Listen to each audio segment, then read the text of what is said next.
You're doing everything right, I bet. You go to bed at a sensible hour, off your phone, but you still wake up somehow groggy, or lie there for an hour, unable to wake up. I don't think this has got anything to do with your mattress, your age, or your habits. It might actually be the way your bedroom is laid out. There are 6 layout mistakes that quietly wreck your sleep. And the worst one has nothing to do with your bed, really. Stay to the end and I'll give you a 30-second test that will find yours tonight. Quick hello, I'm Lorenzo Centioni, the Italian architect based in London, and I find the 6 mistakes everywhere I go. Alright, let's go. Mistake 1. You sleep in the alert zone. There's a line through every bedroom, from the door to the bed, that your brain treats as the approach.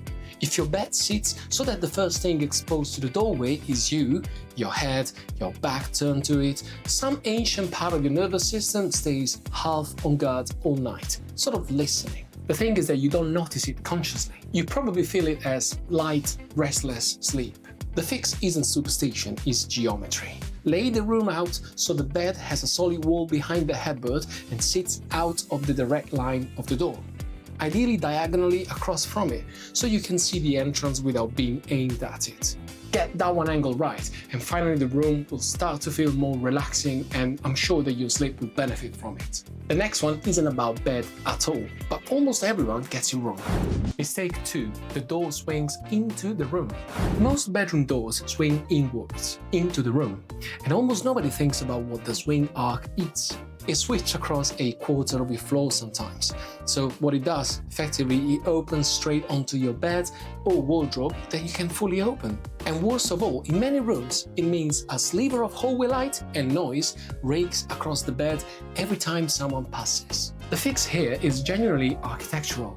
Rehang the door to swing the other way, or against a dead wall, so the arc opens away from the bed and the room reveals calmly instead of the door slicing through it. Or if your wallet allows it, you can go for a pocket door, also known as sliding door. A door that opens the right way is probably the best upgrade you can do to your own room, and I promise that you'll feel it every single night. Now that the door's sorted, there's a path problem hiding in plain sight. Mistake 3. Designed for the day, not the dark. You design the room for high looks at 11 AM, not how you use it at 11 PM. In daylight, everything is fine. But at night, you're moving in the dark. To the bathroom, back again. If you're like me, probably 20 times a night. And the layout fights you. A sharp corner of the bed frame, exactly where you walk. A path that makes you feel along the wall. A switch on the wrong side of the room, so you cross it in the dark to turn it off. A bedroom has a nighttime choreography, and almost no one designs for it. The fix is that you should walk your real night route and keep that path clear, soft-cornered and lit low. A switch by the bed will do, nothing sharp on the way to the door. By the way, I know that judging your own room from inside out sometimes can be genuinely hard. You're too used to it to see it. That's exactly why now I do it one-to-one. It's called CASA RESET. CASA means home in Italian, and it's my new service to you. All you need to do is book an online consultation with me, face-to-face. You can send me your layout, I can have a look at it prior to chat with you, and then we get your house sorted. First link in the description below. Okay, now mistake number 4. Mistake 4. One room trying to be 5 things. It's a layout problem again. Your bedroom is secretly a bedroom, an office, a gym, laundry, and storage unit, all in one undivided space, all visible from the pillow. Your brain reads a room by what's in view, so when the last thing you see is a desk full of unanswered work and the drying rack, part of you stays switched on. The layout here isn't a bigger room, it's zoning. Use the layout to put the bed in its own calm zone and push the other functions behind the sideline from the pillow. A low shelf, the wardrobe, even the angle of the bed used as a divider. So from where your head rests, you see rest and nothing else. The next one is the single most overlooked dimension in every bedroom. Mistake 5. You forgot the ceiling.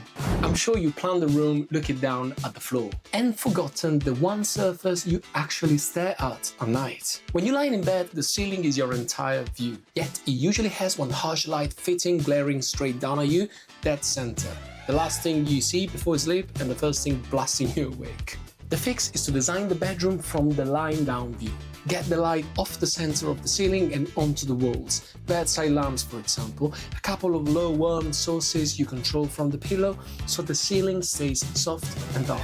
Remember that you light in your bedroom to actually fall asleep in. One mistake left, and it's the one I'd fix in every bedroom I see. The bed has nowhere to breathe. The bed is jammed so tight to the layout that the room can't breathe. One side is shoved against the wall, so someone has to climb over to get in. Barely a gap to walk. The wardrobe door that won't fully open because the bed's in the way. A cramped layout keeps the body subtly tense, and tense is the enemy of sleep. The fix is to protect clear space around the bed. Aim for at least 75 centimeters each side you sleep on. A clear walking path to the door and room for every door and drawer to open fully. To be able to rest properly at night, when you wake up during the night, you need really a clear, calm path. That's all you need. So here's the 30-second test I promised. Tonight, stand in your bedroom doorway and just look. Is the first thing you see the side of your own bed aimed at you? Does the door swing into your space? From the pillow, can you see work, clutter, a glaring light? Every yes you responded is one of tonight's mistakes. And it's almost always number 1 or 4. If you'd like my trained eyes on it, your actual bedroom, what to move, in what order, that's called CASA RESET. I left all the links in the description below. The Kitchen Mistakes episode is on screen now, as well as my favorite playlist about home mistakes. Go and check them out. I'm curious to know what mistakes your bedroom is guilty of, so let me know in the comments below. As always, if you enjoy my content, don't forget to hit like, subscribe, and turn on the notification bell. Until the next one, ciao.